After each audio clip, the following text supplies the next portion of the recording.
Assalamualaikum dan salam sejahtera kepada bangsa mekanika. Hari ini kita nak review sebuah kereta yang ini, iaitu Mazda 6 Wagon. Alright, okay, terima kasih sebab ada bangsa mekanika ni, dia mesej dekat Facebook, dia kata dia ada kereta ni kalau kita orang nak review. Terima kasih. Alright, okay, apa yang menyebabkan kereta ni istimewa? Okay, dia macam ni. Mazda ni dia bukanlah satu jenama mainstream, bukanlah kalau kita ikut dalam standard industri otomotif dunia, global misalnya. Mazda ni tak tahu duduk nombor berapa, nombor 7, nombor 8 kot dari segi jualan. Kalau nak bandingkan dari segi angka jualan, itu Hyundai, Kia, Volkswagen, Toyota, GM, semua tu lebih tinggi. Tetapi Mazda ni dia istimewa. Alright, kenapa? Sebab kalau kita tengok dalam kebanyakan pembuat-pembuat kereta, tak ramai yang berani macam Mazda. Dia yang buat engine rotary jadi production mass production kan. Kemudian sekarang orang tengah sibuk buat hybrid lah, plug-in hybrid lah, elektrik. Mazda relax je dia, tenang-tenang. Dia buat Skyactiv, Skyactiv G, GVC, diesel. Dia tak ada buat elektrik, adalah tapi belum sampai lagi kan. Itu yang menjadikan Mazda ni istimewa. Dan kalau kita tengok dari segi perspektif pasaran Malaysia, Mazda Malaysia ni paling cemerlang sebab dia bagi semua jenis kereta yang ada dijual dekat luar negara sana, semua ada dekat Malaysia. Okey, kalau kita cakap pasal SUV, Mazda ada paling banyak SUV. Dia ada CX-3, CX-30, CX-5, CX-8, CX-9. Kemudian kalau cakap pasal passenger car, okey, dia ada semua varian. Mazda 2 ada hatchback, ada sedan. Mazda 3 ada hatchback, ada sedan. Mazda 6 ada sedan dan ada touring. Kemudian, itulah dia. Kereta-kereta Mazda ni semua pilihan ada. Malah kalau kita tengok, Mazda Malaysia pun jual Mazda MX-5 Miata RF. Setengah negara tak dapat, tapi Malaysia dapat. Tapi hari ni kita nak cerita pasal kereta ni, Mazda 6 Touring Wagon. Kereta ni first dia launch pada 2013. Dia launch dekat Malaysia pun dua model dia masuk. Model CBU, 2.0 sedan dengan 2.5 sedan, kemudian 2.5 Touring. Masa dia masuk waktu 2013 tu, dia adalah kereta segmen D yang paling full spec yang kita boleh beli. Masa tu kira macam fungsi-fungsi macam iStop, start stop tu kan, memang gempak lah pada kereta ni. Dan kereta yang ini 2013 pun masa dia keluar pun dia dah datang dengan rim 19 inci. Ini kita cerita 7 tahun dulu, rim 19 inci pada sebuah passenger car memang satu benda yang luar biasa lah.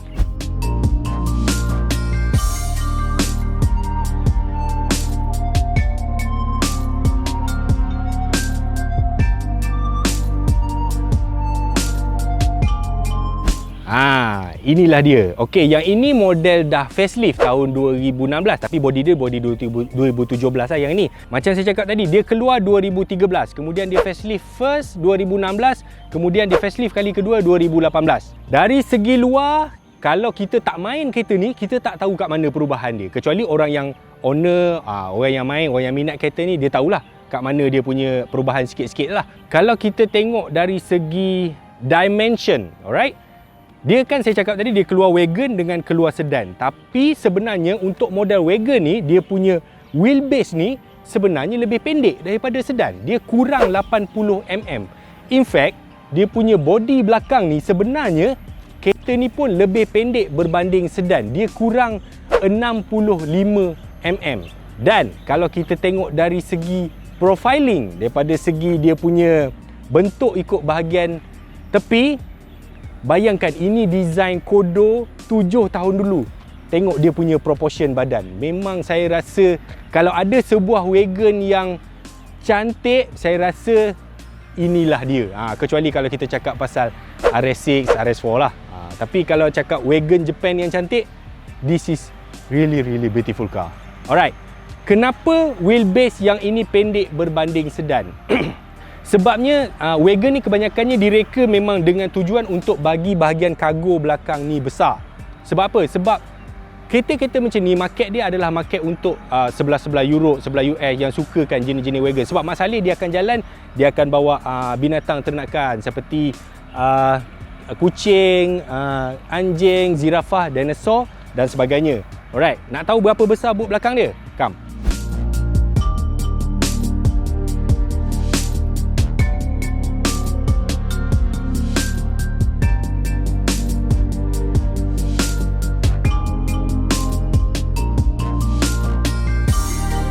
Okey, inilah bahagian belakang dia. Memang sekali tengok kita pun memang tahu dia memang besar lah. In fact, kereta ni dia punya boot belakang dia lebih besar daripada model sedan. Dia punya kapasiti ni 522 liter. Kalau yang sedan tu 438. Dia datang standard dengan tonneau cover ni lah. Boleh tutup lah kalau kita bawa barang-barang yang tak nak bagi orang tengok daripada luar. Alright, dekat belakang ni juga kalau tak cukup space ni, seat nombor 2 tu boleh turun. Okey, dia pakai yang macam ni. Dia boleh turun macam tu je. Ni pun sama. Tarik sini, kita akan dapat ruang yang lebih besar. Boleh lah nak bawa skateboard, kanu, rakit, sampan dan apa sahaja. Dan belakang ni juga dia ada hook ni untuk sangkut barang. Dia ada kiri dan kanan dan juga kiri. Okey, jom kita tengok dekat bahagian dalam dia.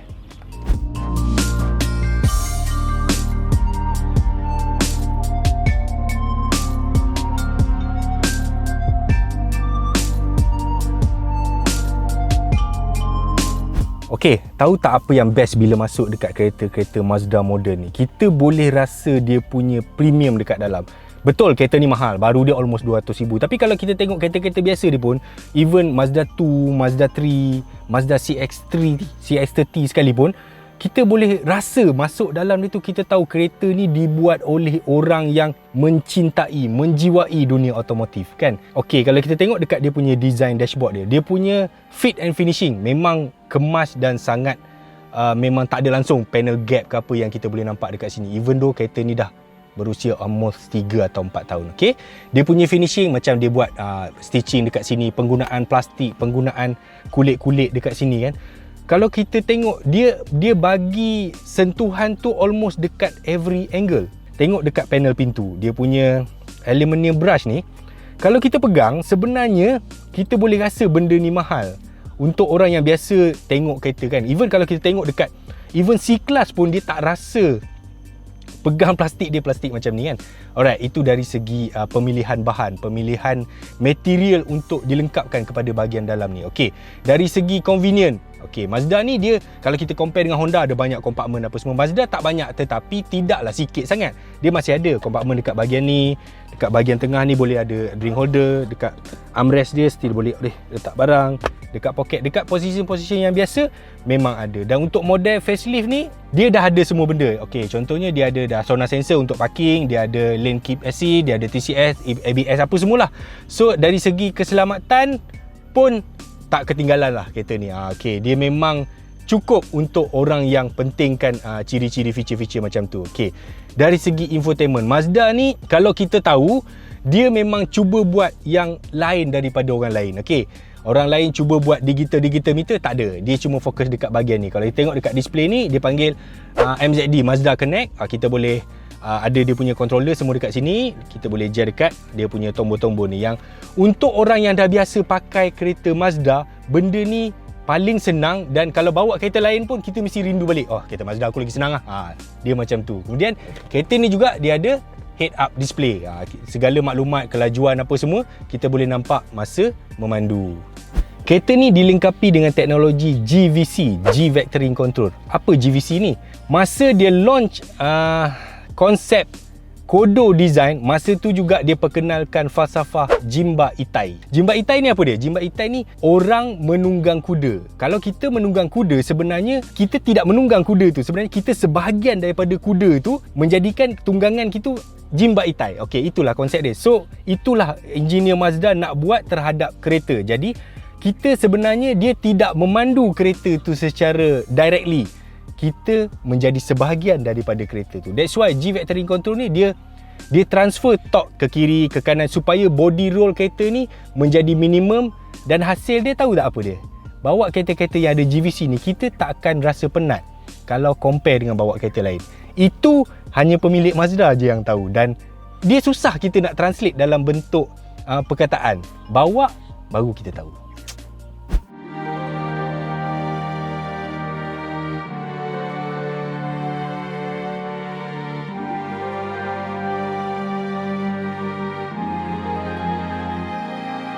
Okey, ini bahagian belakang. Tapi sebelum tu saya terlupa nak cerita. Model-model touring ni, model wagon ni semua didatangkan dalam bentuk CBU. Tak kira lah daripada model awal, model facelift ke, model akan datang ke, memang semua CBU. So dia memang datang dengan sunroof. Itu memang standard dia. Okey.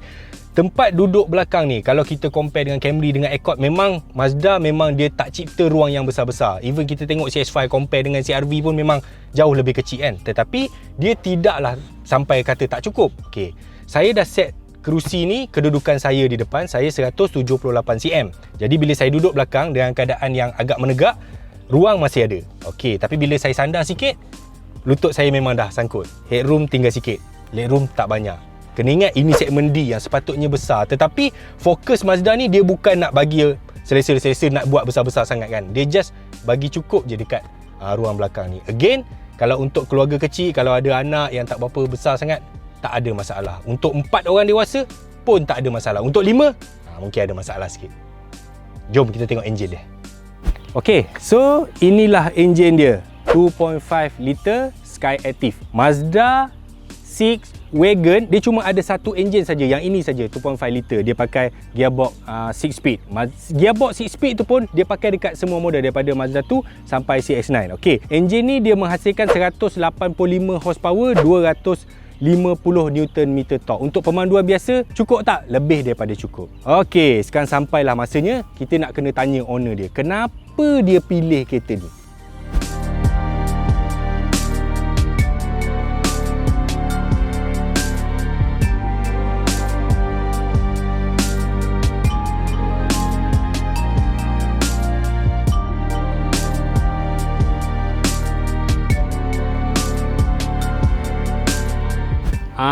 Assalamualaikum. Salam.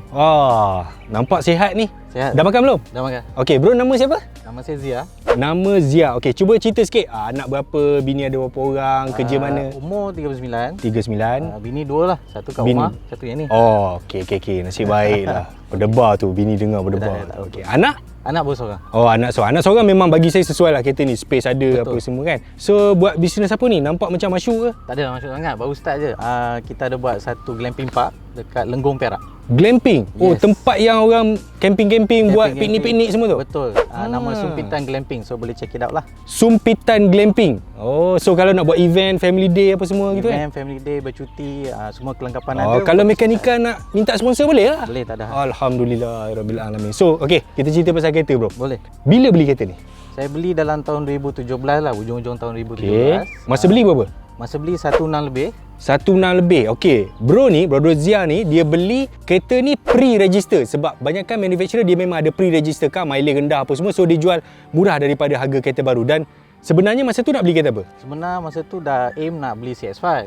Tapi bila sampai kat showroom, kita test drive, kita test, tengok belakang macam kecil sikit. Okey. Kebetulan kereta ni ada kat showroom, baru keluar, mileage pun rendah, tak ada cacat cela.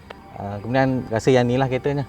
Okey, kita boleh tengok orang tu pandai tak memilih kereta, dan selepas 3 tahun dia pakai kereta ni saya rasa nampak macam baru lagi kan. Okey, dia memang cermat pakai kereta lah. Kenapa pula dah. Sebelum kereta ni kita apa? Sebelum ni kita kaki perang lah. Perang kita pakai FD2R. FD2R Batak H ni? Yes, Batak H sikit. Tapi bila dah kahwin, betul, ada perubahan. Beranak apa semua, tapi selalu travel juga. Jadi bila kita naik FD tu tak bersesuai lah. Betul, dia suspension keras, lepas tu manual macam tu kan. Gegar-gegar. Jadi bila kita nak cek yang baru, kita tukar kereta nak yang boleh bawa barang, boleh bawa keluarga dalam keadaan selesa lah. Okey, family car dan juga yang penting ada cargo space yang besar lah. Okey. Kenapa beli kereta ni bukan beli Alza contohnya kan? Sebab Alza pun wagon juga. Alza cute sangat. Kecil sangat, tak cukup power. Cute sangat, lepas tu ayu sangat. Okey.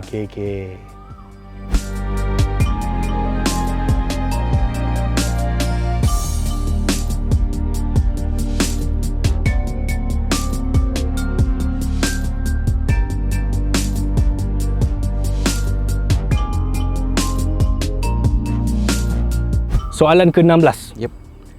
Maintenance kereta ni macam mana? Mahal ke murah? Sebabkan saya beli pre-register, okey, dia masih lagi bawah free service Mazda lah. Okey, kena ingat semua kereta Mazda baru dia ada free service 6 tahun ni sekarang 5 tahun. Yang baru 6 tahun. 6 tahun. 120,000. Okey. Okey, dia bagi free. Lepas tu dengan dia punya warranty 6 tahun. Yang ni masih 5 tahun rasanya. Yang ni berbaloi. Maknanya maintenance tak payah fikir lah. Senang je kan. Lepas tu dari segi minyak fuel consumption? Sebab kan dia guna enjin Skyactiv G ni. Okey. Memang saya rasa sangat berbaloi. Dia dalam 1 kilometer tu baru 8 liter macam tu je. Okey, 8.5 macam tu kan. Okey, sangat menjimatkan untuk sebuah kereta yang besar dengan rim 19. Memang kalau compare dengan FD2A macam mana? FD2A memang koyak habis lah perang lah. Okey, itu dua buah kereta yang berbeza lah. Tapi yalah, kita tanyalah juga sebab sebelum tu dia pakai kereta tu kan. Alright. Okey, dari segi overall. Maksud yalah, dulu kan asal nak beli CX-5, lepas tu tiba-tiba beli Mazda CX-Wagon pula dah. Dari segi overall macam mana? Ada pernah rasa menyesal ke atau rasa macam inilah keputusan yang paling bagus buat ke apa? Okey, overall pakai kereta ni macam mana? Overall memang sangat puas hati sebab saya previous car pun tak sepuas hati yang macam ni lah. Rasa ni yang paling perfect buy yang pernah saya beli. Kegunaan dia daily, kita travel pun sedap dan memang berbaloi lah. Berbaloi dengan harga yang kita bayar tu lah. Okey, lepas ni agak-agak nak beli apa? Nak upgrade apa? Contohnya macam Alza VTEC ke macam tu kan. Nak upgrade apa? So sebenarnya sebelum ni saya tak minat wagon. Okey. Tapi bila ada satu masa tu sebelum beli ni saya ke Taiwan. Saya tengok wagon daily lah. So beli yang ni. So dah minat wagon. So maybe lepas ni RS6 lah. Yes. Oh, itu mahal agak bro yang baru. Kita berusaha lagi lah. 2019 ingat 600-700 harga. 700. Tapi itu 600 horsepower, 700 Nm stok ke something like macam tu kan. Okey, sebab bila kau dah start pakai wagon, memang kau akan suka wagon. Okey. Alright, okey bro. Sampai sini saja pertemuan kita kali ni. So, terima kasih sebab sudi datang bagi kita orang review apa semua. Terima kasih banyak. Okey. Sampai itu saja. Sehingga setakat itu, jangan lupa tekanlah subscribe. Tekanlah loceng. Tekanlah like dan komen apa nak tanya kat bawah tu. Kalau nak tanya pasal kereta ni, kalau saya tak boleh jawab, saya akan tanya dia. Kita akan bagi jawapan kat bawah tu. Alright? Okey. Bye.